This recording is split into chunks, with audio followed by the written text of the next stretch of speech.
Segundo paso para nuestra América.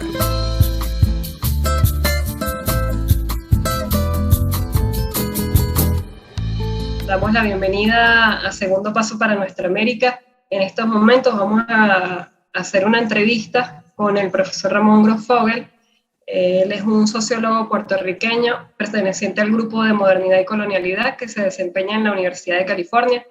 Dentro de su pensamiento está manifiesta la corriente decolonial y bueno, vamos a estar conversando sobre distintos temas, sobre todo lo que tiene que ver con la integración latinoamericana y con los mecanismos coloniales que históricamente han definido el carácter de la integración latinoamericana desde una integración de las élites. Pero a partir de allí vamos a debatir también sobre nuevas propuestas que han surgido y cómo el profesor Ramón analiza las perspectivas que se abren para América Latina, para nuestra América, a partir de estos nuevos panoramas y de estas nuevas propuestas alternativas a la luz de esa mirada decolonial que abarca todo el pensamiento y los estudios del profesor Ramón. Bueno, profesor, bienvenido. Le damos la bienvenida a Segundo Paso para Nuestra América. Es un placer para nosotros contar con su presencia y esperamos tenerlo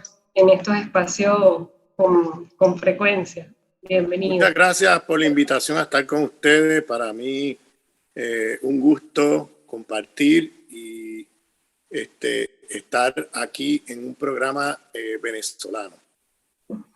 Muchas gracias. Bien, nosotros recientemente tuvimos un hecho importante en América Latina que tuvo que ver con la cumbre de la CELAC. En ese espacio se abrió un debate importante relacionado con la posibilidad de eliminar la Organización de Estados Americanos como mecanismo que ha regido la integración de los estados latinoamericanos. Hablamos de los estados porque precisamente ese es uno de los puntos importantes que queremos tocar, como a la luz de ese modelo, que es un modelo de élite, que es un modelo de integración, solo desde los estados que tienen un andamiaje construido en el proceso colonial, en el proceso histórico de la colonización, han abarcado las relaciones de nuestros países, y hoy se abre esta propuesta que, digamos, una propuesta que ya ha surgido en varios momentos históricos. Es importante allí recordar, el mismo Che Guevara planteó que la OEA era un mecanismo colonial, la colonia de Estados Unidos, y que además en el proceso de emancipación que se abrió América Latina, nuestra América, en el siglo XXI, con el liderazgo de Hugo Chávez a la cabeza de estos procesos, se plantearon y se instauraron nuevos modelos de integración, ¿no? Entonces vamos a estar conversando sobre eso, y en primer lugar nos gustaría tocar un concepto que usted utiliza, que se trata de la colonialidad del poder. ¿Cómo desde esa colonialidad del poder usted analiza los modelos de integración latinoamericana que han surgido a partir de la instauración del neoliberalismo en la región? Sí, esta pregunta es muy importante. La cuestión es la siguiente. Cuando hablamos de una colonialidad del poder, nos referimos a cómo el gran mito del siglo XX de que porque se terminaron las administraciones coloniales y los países en la periferia del mundo están en una situación de independencia formales, aunque no reales, frente a los imperios, el mito es que las relaciones coloniales terminaron. Es decir, una vez terminadas las administraciones coloniales, pues ya terminó las relaciones coloniales. Y eso es un mito muy falso, porque sabemos cómo nuestras primeras independencias fueron, bueno, o limitadas o traicionadas, o depende de los países que estemos hablando, pero la realidad es que en su conjunto esas independencias, al otro día de lograr la independencia, las relaciones de dominación que se forjaron a través de siglos de administraciones coloniales en el mundo, no se descolonizaron. Es decir, la División Internacional del Trabajo de centros imperiales y periferias dominadas y explotadas. Las relaciones interestatales de estados con poder político militar superior a otros países, es decir, estados imperiales metropolitanos con una capacidad político-militar de imponerse al resto del mundo. Las jerarquías raciales que se generaron a través de siglos de administraciones coloniales, las jerarquías patriarcales de la cristiandad, que fueron las que se globalizaron al mundo, pues tampoco se descolonizaron. Las relaciones con otras formas de vida, es decir, la manera como se produce tecnología y se produce en el capitalismo, que son destructivas de la vida, porque siguen no solamente por el afán de riqueza, sino también por la cosmovisión del capitalismo, que es el dualismo cartesiano, que es ese mito o esa idea estúpida de pensar que la vida humana se reproduce de manera insulada de otras formas de vida alrededor, que es lo que llamamos naturaleza. Entonces, ese dualismo cartesiano nos hace creer que tú puedes destruir todo lo que está alrededor y la vida humana sigue. Entonces, llevamos más de 400 años de producción de tecnología bajo cosmología dualista cartesiana y destructiva de la vida. O sea, cuando en la visión de colonial hablamos del sistema, hablamos de un sistema con una multiplicidad de jerarquías de dominación y por tanto hablamos de un sistema civilizatorio, de una civilización. No hablamos solamente de un sistema económico, hablamos de una civilización. Y el sistema económico, es decir, el capitalismo histórico, si es genocida, es porque está organizado con la lógica civilizatoria racista de la modernidad occidental. Es decir, la civilización moderna occidental organiza el capitalismo histórico de una manera particular destructiva de la vida. Si el capitalismo es feminicida es porque está organizado desde adentro, no como superestructura, con lógicas del patriarcado de la cristiandad. Si el capitalismo histórico es ecologicida, es porque está organizado desde adentro con la lógica civilizatoria de la modernidad occidental del dualismo cartesiano. Si el capitalismo es epistemicida, es porque está organizado desde adentro con las lógicas civilizatorias de la modernidad occidental eurocéntricas. Es decir, cuando miras la relación entre modernidad y capitalismo, la modernidad no es un sistema emancipatorio, la modernidad es una civilización de muerte que nos llega a través de la expansión colonial europea a todo el planeta, y en ese proceso de expansión colonial ellos destruyen todas las civilizaciones que encontraron e impusieron esta. Entonces el capitalismo se gesta al mismo tiempo que la expansión colonial europea y que la expansión de ese proyecto civilizatorio que es la modernidad occidental.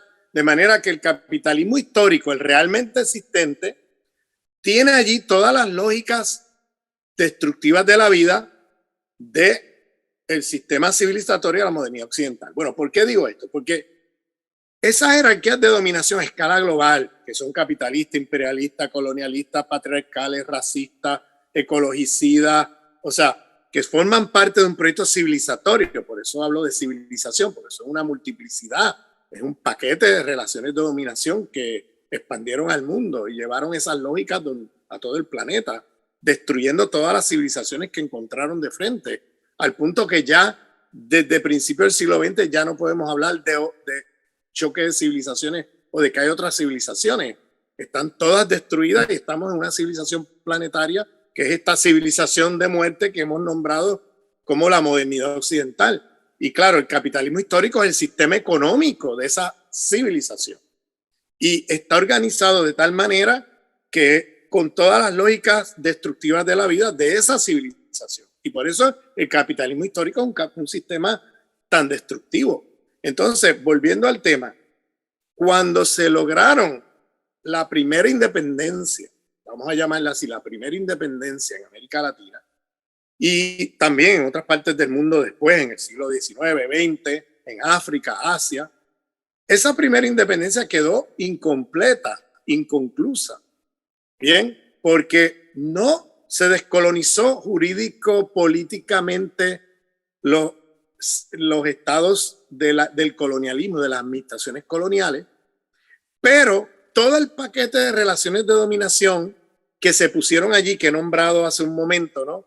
De esa civilización que se impuso a través del mundo, a través de administraciones coloniales, por la expansión colonial europea, al otro día de la independencia, no nos descolonizamos de esas relaciones de dominación, sino que el racismo siguió allí, el patriarcado de la cristiandad siguió allí, la cristiandad como sistema de religión dominante siguió allí, la explotación y dominación centro-periferia siguió allí. O sea, en nuevas formas, es lo que Kwame Nkrumah, el panafricanista famoso de Ghana, llama el neocolonialismo, nuevas formas de colonialismo, porque una vez terminó el colonialismo de las administraciones coloniales, comenzó el colonialismo de las nuevas formas de colonialismo. Entonces, ¿qué es lo que él llama el neocolonialismo? Ese neo allí significa nuevo. Hay nuevas formas de hacer lo mismo. Entonces, las jerarquías de dominación político-militares del mundo no se descolonizaron. Las jerarquías de dominación patriarcales de la cristiandad no se descolonizaron. Es decir, estamos hablando de independencias sin descolonización o independencias coloniales, que suena como una paradoja, porque si eres independiente se supone que no seas colonial, ¿no? Si eres colonial, no puede ser que seas independiente, pero es una paradoja porque estamos hablando de repúblicas que formalmente son independientes, pero que nunca nos descolonizamos de todo ese paquete de relaciones de dominación que impusieron en nuestros países, sino que eso siguió allí hasta el día de hoy. Entonces, por eso, volviendo al tema de la OEA es uno de esos nuevos mecanismos que usan los imperialismos, en este caso el imperialismo yanqui, en nuestra región, para seguir haciendo lo mismo, nuevas formas de colonialismo. Porque ahora, a través de esa institución que Fidel Castro en la segunda declaración de La Habana a principios de los 60 le llamó el Ministerio de las Colonias del imperialismo yanqui. O sea, así lo nombró Fidel Castro. O sea, vamos, que es un ministerio de las colonias.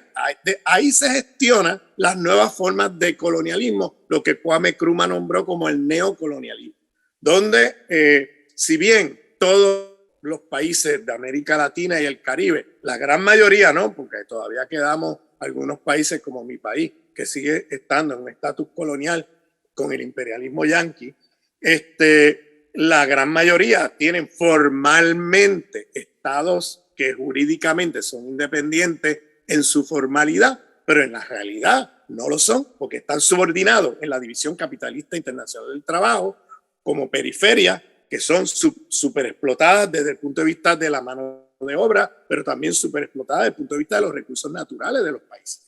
Entonces, el imperialismo va y saquea a nuestros países, pero usando nuevos mecanismos. Ya no necesita la administración colonial para hacer lo mismo. Lo que hacen es que ponen allí élites criollas blancas, que son los intermediarios del imperialismo con nuestros pueblos, que ocupan entonces las instituciones estatales y son las mismas que traicionan a los pueblos porque lo que hacen es participar del saqueo imperialista. Entonces, bueno, a ustedes no les tengo que contar eso, ustedes lo conocen muy bien y ahí está el señor Guaidó demostrándolo una y otra vez sin todavía él haber llegado a ser presidente de Venezuela. Miren el saqueo que ha hecho con el país. O sea, ¿y a dónde ha parado toda esa riqueza? Eso ha parado al imperialismo. Entonces, vamos, que esas son las élites neocoloniales, criollas blancas, que son racistas, que son patriarcales, que son capitalistas, que son proimperialistas, que son coloniales, o sea, que siguen allí. Entonces, la Organización de Estados Americanos es una institución que crea el imperialismo yanqui en la posguerra, precisamente, para mantener su dominación imperialista colonial sobre la región.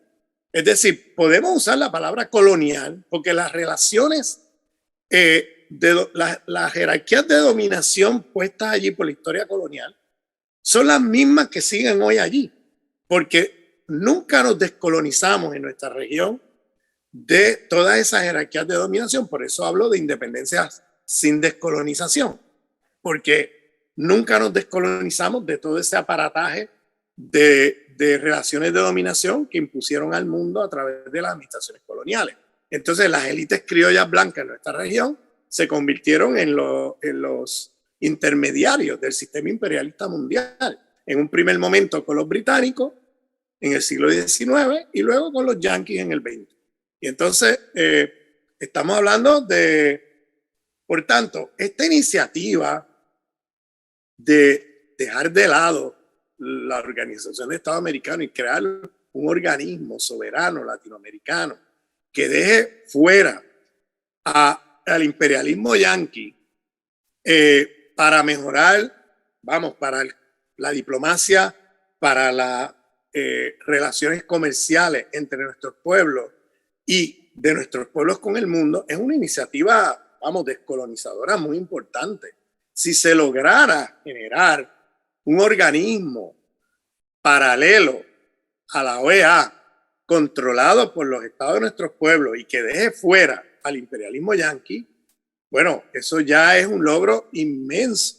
Y si pudiéramos incluso ya abandonar la OEA y que este nuevo mecanismo institucional internacional se convirtiera en el nuevo espacio de relaciones entre nuestros países en términos regionales, América Latina va a dar un salto cualitativo en el mundo, porque va a estar en una posición de más fuerza para negociar con los nuevos poderes emergentes del mundo, que ya el imperialismo yanqui está en decadencia, el imperialismo yanqui va en caída. Si nosotros nos pegamos al imperialismo yanqui, lo que vamos a hacer es que vamos a hundirnos con ellos, porque ellos se están hundiendo en el mundo.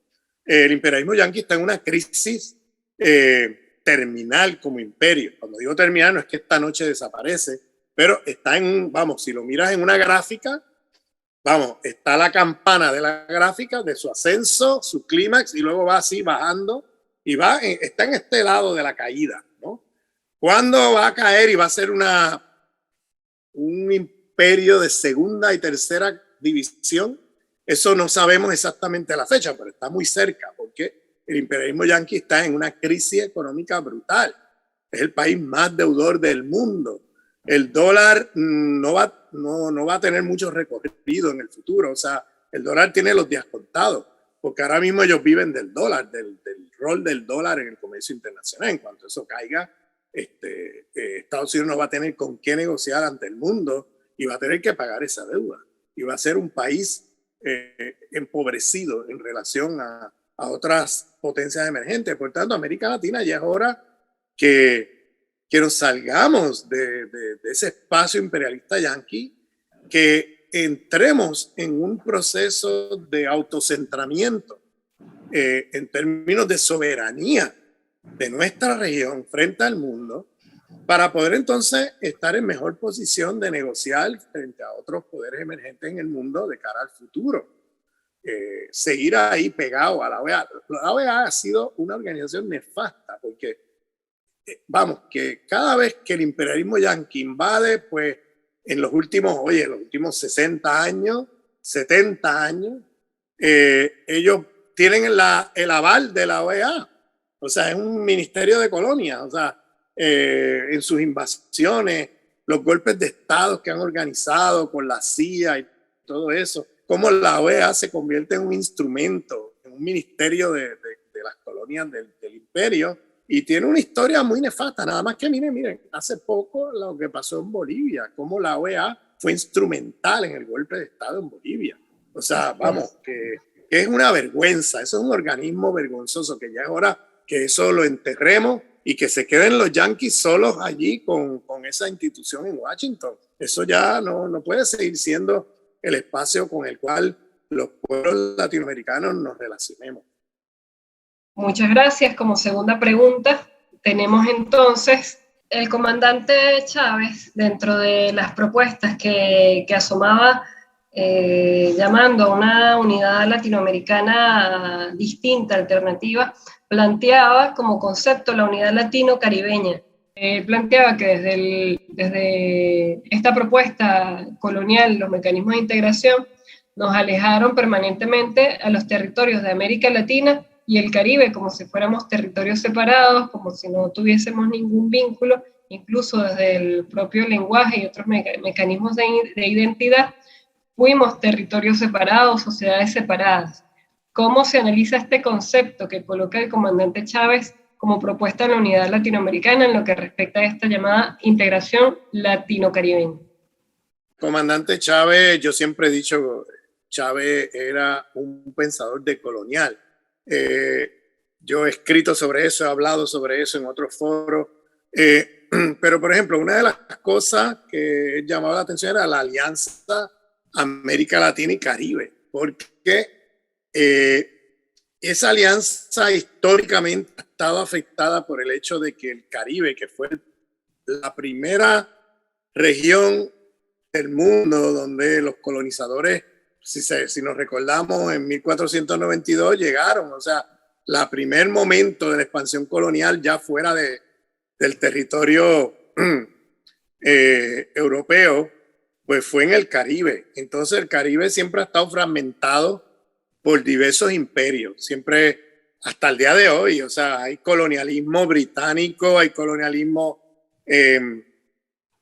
holandés, hay colonialismo francés, hay colonialismo hasta de Dinamarca. Dinamarca tuvo colonias en el Caribe y colonialismo americano, estadounidense. Entonces,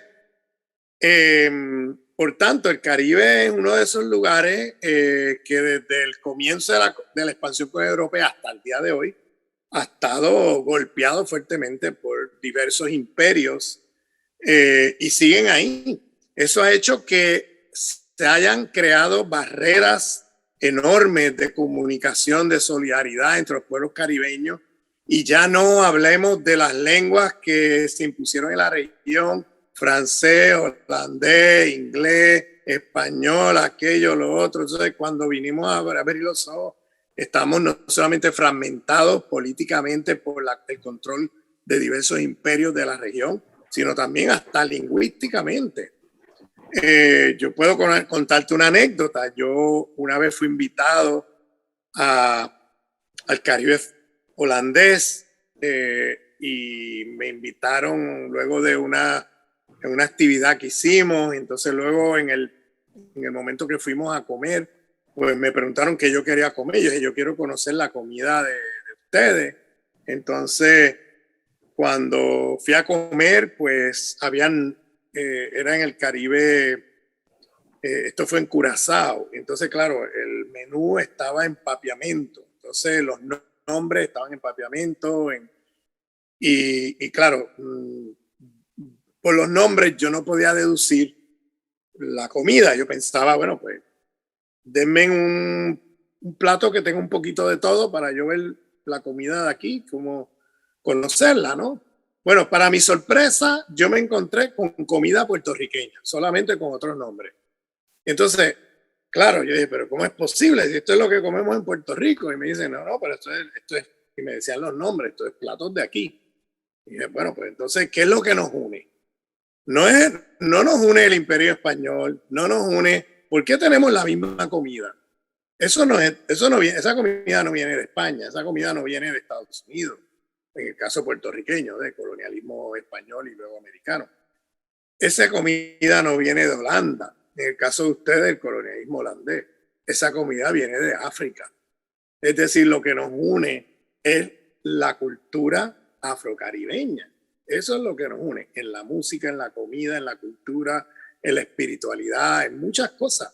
Entonces, y eso lo puedes ver en el Caribe, en el Gran Caribe. Yo digo Gran Caribe para incluir ahí toda la zona caribeña continental, que incluye la costa venezolana, colombiana, toda la costa de Centroamérica, las Guyanas, llegando hasta Brasil. Porque recordemos, lo que nos une es la cultura que nace del proceso del esclavismo a través de las plantaciones que los colonialistas pusieron en toda la región. Y eso incluye hasta Nueva Orleans. O sea, el Gran Caribe es una formación sociohistórica, cultural y económica que viene de una experiencia común de colonialismo de las plantaciones.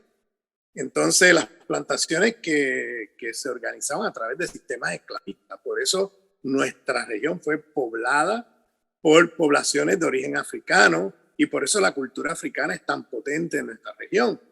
Entonces, volviendo al tema, la alianza estratégica de América Latina con el Caribe es fundamental. Y claro, tenemos que no solamente tener una alianza comercial y diplomática, sino también una alianza de pensar juntos el antiimperialismo del siglo XXI. O sea, nosotros no podemos dejar de lado o fuera al Caribe de todo el pensamiento y la estrategia de América Latina antiimperialista, ¿no? Sino que tenemos que pensar el antiimperialismo del siglo XXI juntos. Y tenemos que ir juntos no solamente en términos comerciales o diplomáticos, sino juntos también en términos de pensamiento y de proyectos de horizonte estratégico. Para eso tenemos que romper una serie de barreras eurocéntricas que arrastramos en América Latina. Y yo le pongo el acento allí porque ¿qué pasa? Mira, los pensadores probablemente más potentes, marxistas, por ejemplo, más potentes y que han sido influyentes a escala mundial, incluyendo los movimientos de liberación, no solamente de las poblaciones negras en Estados Unidos, sino en África y en Europa, en diferentes partes del mundo, son marxistas negros del Caribe. Que para mi sorpresa, todas las montones de veces que he visitado Venezuela durante la Revolución Bolivariana, pues me he encontrado que en Venezuela, bueno, los tienes de vecinos y son totalmente desconocidos. Y yo me he sorprendido, porque yo, ¿cómo es posible que Venezuela esté haciendo un proceso revolucionario bolivariano y que no conozca los pensadores radicales de los países vecinos, de Trinidad y Tobago, de Guyana? O sea, los países vecinos han producido pensadores, pero o sea, Walter Rodney, para ponerles un ejemplo, Walter Rodney, que es de la Guyana británica, que la tienen ustedes de frontera. O sea, Walter Rodney es uno de los marxistas negros más importantes del mundo. Bueno, no solamente marxistas negros, de los marxistas más importantes del mundo. Escribió ese famoso texto que fue muy importante en los movimientos de liberación africanos, que se titula How Europe Underdeveloped Africa, cómo Europa subdesarrolló a África. Eso es un clásico en África hoy y en los movimientos de liberación nacional africanos. En las luchas anticoloniales en África se leía a Walter Rodney. ¿Dónde él escribió ese libro? En Tanzania, cuando Tanzania era un país antiimperialista y tenía un movimiento de liberación nacional en el poder. Él escribió ese libro, hizo toda la investigación allá. Además de que Walter Rodney es uno de los grandes pensadores del movimiento del poder negro, del Black Power Movement en el Caribe y en Estados Unidos. O sea, él tuvo una influencia enorme en los movimientos negros de Estados Unidos. Ahí estoy mencionando uno. Bueno, imagínate, Frank Fanon, Aimé Césaire, Sylvia Wynter, Claudia Jones, o sea, cantidad de nombres. Claudia Jones era de Trinidad. O sea, la tienes de vecina. ¿Cómo es posible que no se conozca a Claudia Jones? George Padmore. George Padmore es considerado, era negro de Trinidad, considerado en África el fundador de las independencias africanas, así como le llama la gente en África. Porque cuando en África no había un solo país independiente, George Padmore estaba luchando por la liberación de África. Y lo consideran padre fundador de los movimientos independentistas africanos. O sea, un hombre que estaba ahí. ¿A cuántas millas ustedes tienen o kilómetros tienen ahí a Trinidad de las costas de Venezuela? O sea, no es un problema de distancia geográfica, es una distancia cultural, eurocéntrica, enorme. Como hemos sido colonizados con una visión eurocéntrica del mundo, pues tenemos países vecinos con pensadores, de los más potentes pensadores del mundo, y no nos enteramos. Y no es un problema solamente de lengua, es más profundo, porque fíjate que, vamos, Foucault, Marx, Gramsci, Derrida, Habermas. O sea, voy por la lista de los pensadores europeos y están todos traducidos. Y todos sabemos quiénes, esos nombres los reconocemos, porque están en las librerías, porque están traducidos. Pero ¿qué pasa con estos otros pensadores? Que no solamente no están traducidos toda su obra, sino que ni nos enteramos. O sea, en otras palabras, no es un tema de lengua. O sea, Habermas habla alemán. Foucault hablaba francés, ¿no? Sartre hablaba francés. O sea, no es un tema de lengua. Es un tema más profundo. Es un tema de la colonialidad del poder. De cómo este pensamiento que ha sido lo que yo llamo el racismo epistémico, los ha situado como inferiores en el pensamiento, en la producción de pensamiento a escala mundial, debajo de los europeos. Y por eso el eurocentrismo, que se considera desde una mirada epistémica racista como superior. Entonces, habría que pensar en cómo nos descolonizamos de esa matriz eurocéntrica y nos abrimos a la diversidad del pensamiento crítico de nuestros pueblos. Pero lo mismo que digo de los marxistas negros del Caribe, lo puedo decir de los pensadores y pensadoras del mundo indígena en nuestra América, que también han sido epistémicamente inferiorizados, no solamente inferiorizados racialmente en las relaciones sociales, económicas, políticas, sino también en la parte de producción de pensamiento crítico. Ellos tienen una tradición de pensamiento crítico milenaria, muy profunda, muy importante, y sin embargo desconocida en nuestra región. Y ellos sí escriben en castellano, porque ellos escriben no solamente en su lengua originaria, sino que también escriben en castellano. Y hay toda una literatura producida en castellano, que a no ser que tú vayas a Bolivia o a Ecuador o a Perú o a sitios así, no te enteras, no llega a esa literatura, no circula. Entonces eso no es un problema, repito, no es un problema ni de lengua, ni de distancia geográfica, ni nada de eso, es un problema eurocéntrico, donde en las universidades occidentalizadas, que son las que tenemos en la mayor parte de nuestro continente, se leen hombres occidentales de 5 países. Se lee un alemán, un francés, en todas las disciplinas, sin excepción. El canon de pensamiento es un alemán, un hombre alemán, un francés, un británico, un estadounidense y por ahí secundario un italiano. Entonces, y ese es el canon de pensamiento de todas las disciplinas. Entonces, el pensamiento crítico que se produce desde el sur global no aparece. Y si aparece, aparece en una nota al calce, en algo muy secundario que nadie, o sea, con un autor o algo así.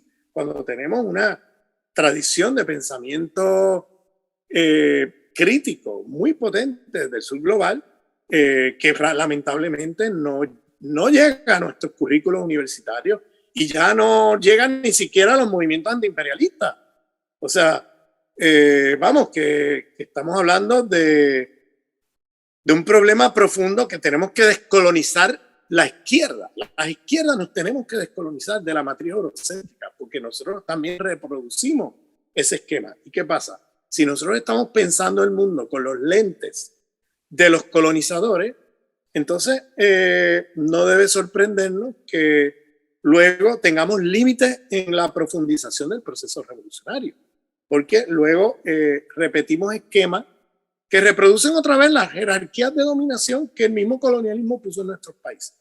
Entonces, no logramos superar el racismo, no logramos superar el patriarcado de la cristiandad, no logramos superar nuestra posición subordinada como periferia en la División Internacional del Trabajo, no logramos, o sea, eso pone muchos límites, tener un pensamiento colonizado, aunque sea de izquierda,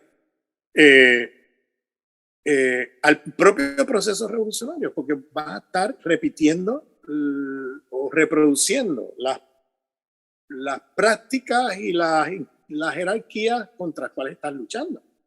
Entonces, por eso el tema de descolonizar nuestro pensamiento, producir universidades descolonizadas, es decir, descolonizar la educación, descolonizar las universidades, imprimir nuestros espacios de producción de pensamiento de diversidad epistémica y centrada en el sur global, en el pensamiento crítico que se produce desde el sur global.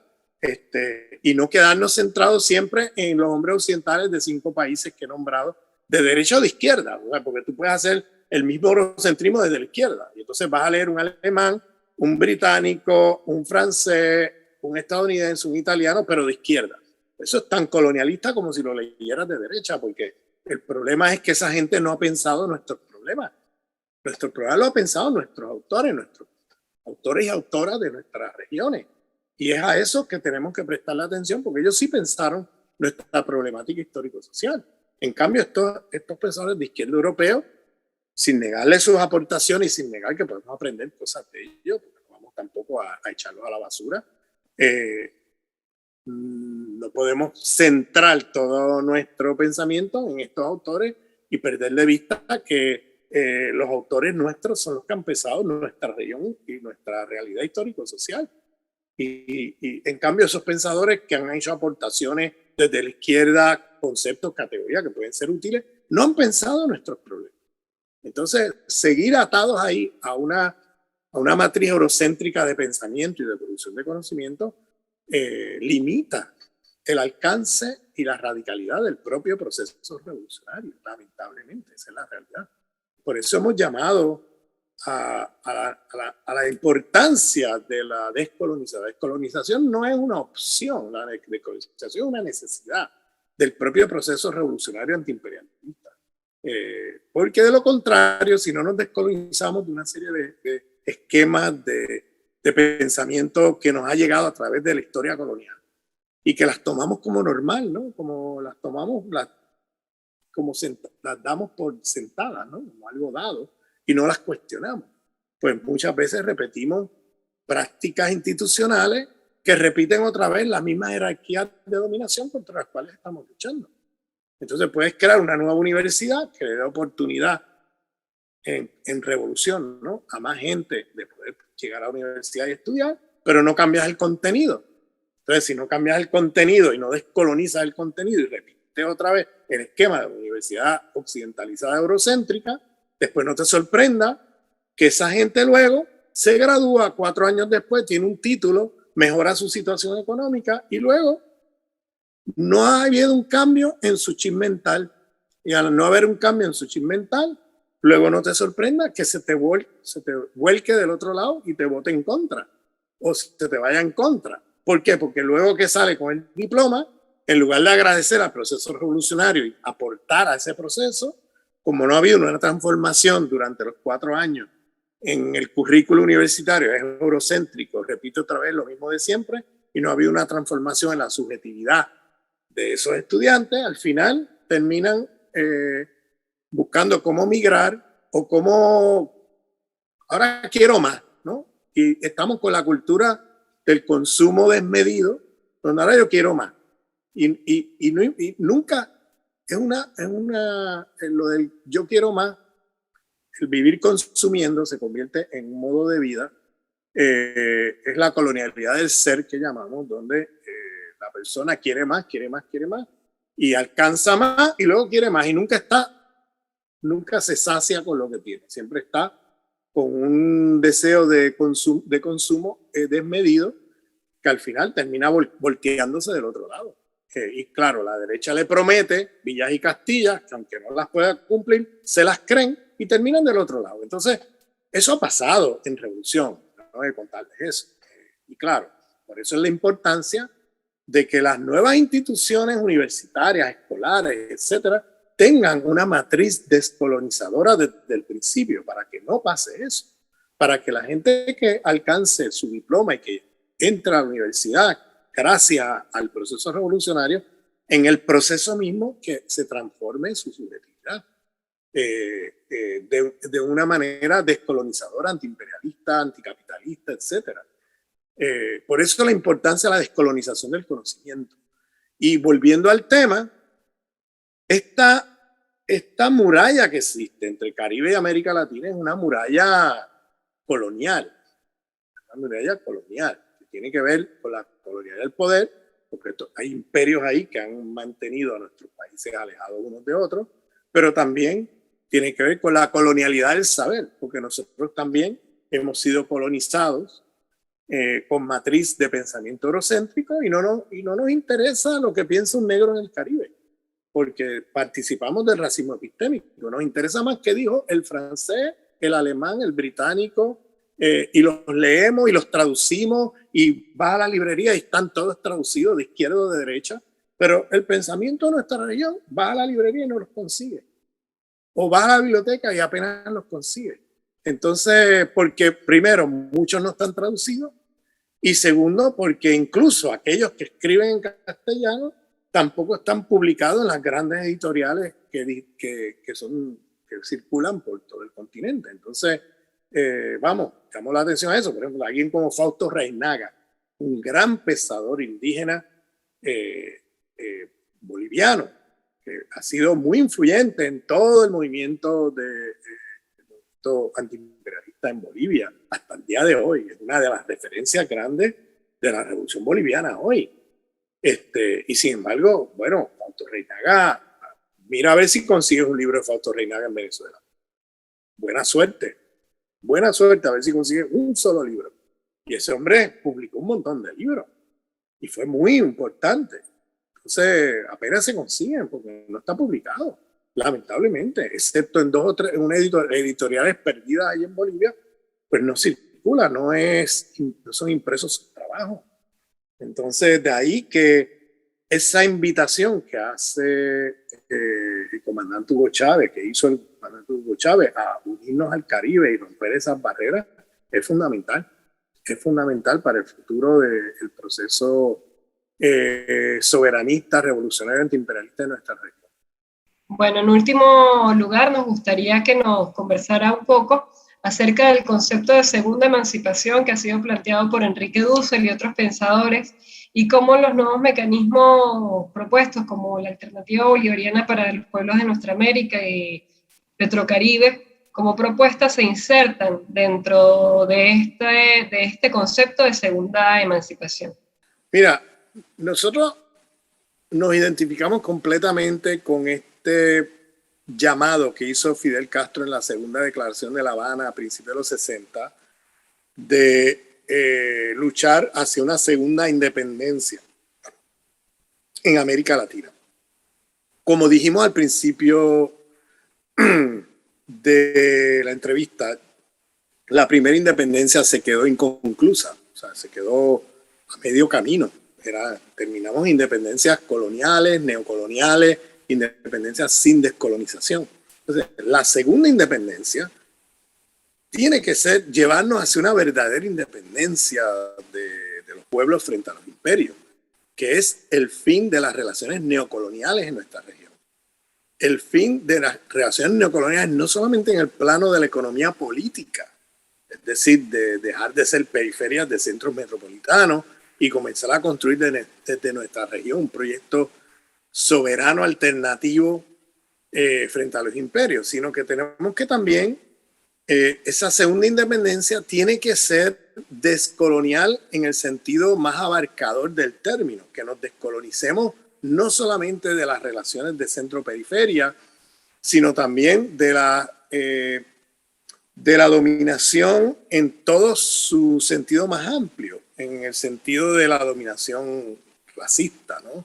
En el sentido de la dominación eurocéntrica, de la cual ya hablé en la pregunta previa, en el sentido de una descolonización del saber, una descolonización del conocimiento, ¿no? Una descolonización de las formas de ser y estar en el mundo, de las formas de vivir, que no puede ser seguir imitando esos modelos que nos vienen del norte de que vivir bien es consumir más y destruir más.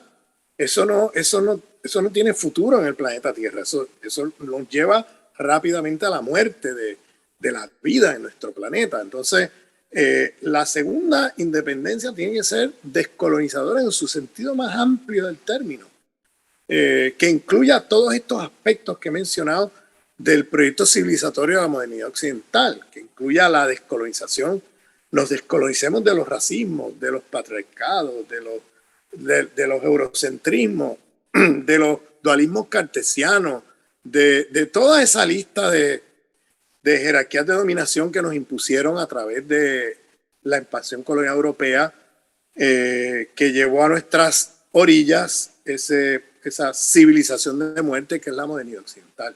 Entonces, por tanto, esa segunda independencia a la que nos invitó Fidel Castro a principios de los 60, tiene que ser abarcadora en todo su sentido, porque si no, no va a ser. En otras palabras, si nosotros intentamos descolonizarnos de las relaciones centro-periferia y logramos mayor soberanía económica, si no nos descolonizamos del racismo, si no nos descolonizamos de la visión capitalista de consumir más es vivir bien, ¿no? O es vivir mejor, si no nos descolonizamos de las formas patriarcales de relacionarnos, si no nos descolonizamos de las formas destructivas de la vida del dualismo cartesiano, donde producimos tecnología bajo la cosmovisión dualista cartesiana que destruye la naturaleza, si no nos descolonizamos de toda esa lista de cosas que nos impusieron, que hoy día fueron impuestas en su momento a través de la colonización, pero hoy día la hemos internalizado nosotros, los mismos sujetos colonizados.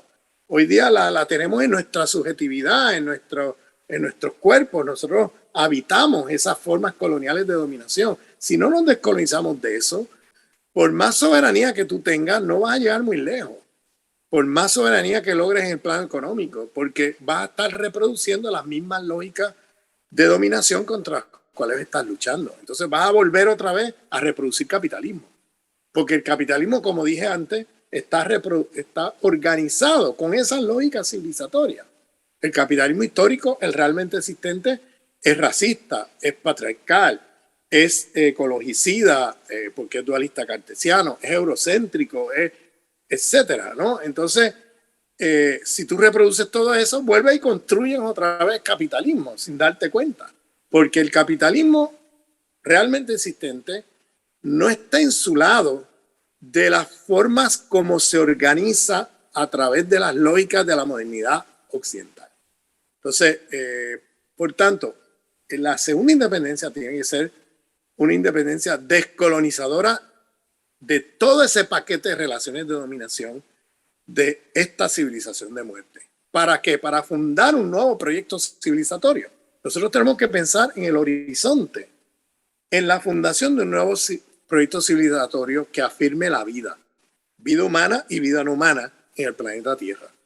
Y ese horizonte nos lo recuerdan todos los días los pueblos indígenas de nuestra región, los pueblos afro, pero sobre todo Bolivia, que tiene allí el buen vivir como el horizonte de un nuevo proyecto civilizatorio y que están impulsando en este momento desde la vicepresidencia de Bolivia, del vicepresidente Choquehuanca, David Choquehuanca, que está lanzando al mundo los principios de un nuevo proyecto civilizatorio que tenga allí la cosmovisión aymara quechua del buen vivir, como principios que orienten nuestra construcción de un nuevo mundo, más allá de esta civilización de muerte.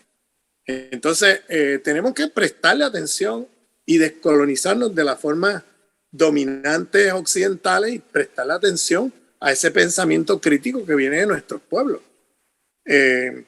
Y que tiene no necesariamente una matriz occidental, tiene matrices no occidentales, matrices indígenas en nuestra región y en otras partes del mundo. O sea que yo creo que por ahí es el camino, ese debe ser nuestro camino y nuestro horizonte de largo plazo. Y eso para mí es lo que sería, lo que yo nombraría una segunda emancipación, un segundo proyecto de liberación o una segunda independencia para América Latina y el Caribe. Bueno, muchísimas gracias al profesor Ramón Grosfoguel por su participación en este espacio. Siempre para nosotros es bastante provechoso tener ponentes de su nivel, sobre todo en lo que respecta al debate sobre el pensamiento crítico que acompaña las luchas de emancipación de los pueblos latinoamericanos. Es un honor haber contado con este debate, con estas ideas, y esperamos tenerlo en otra oportunidad junto con nosotros para seguir dando aportes a ese gran debate que para los pueblos de nuestra América contribuyen al ejercicio de de un debate crítico, de un pensamiento emancipador y al avance de las distintas luchas que desde nuestros pueblos se van gestando para la transformación de los modelos políticos y sociales dentro de la región.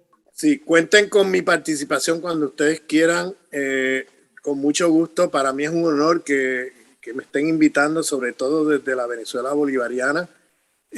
Y recordarles también que ahora a fin de mes tenemos la 6ª Escuela de Colonial de Caracas, que hemos estado acompañando desde el principio y que viene ahora, va a ser online.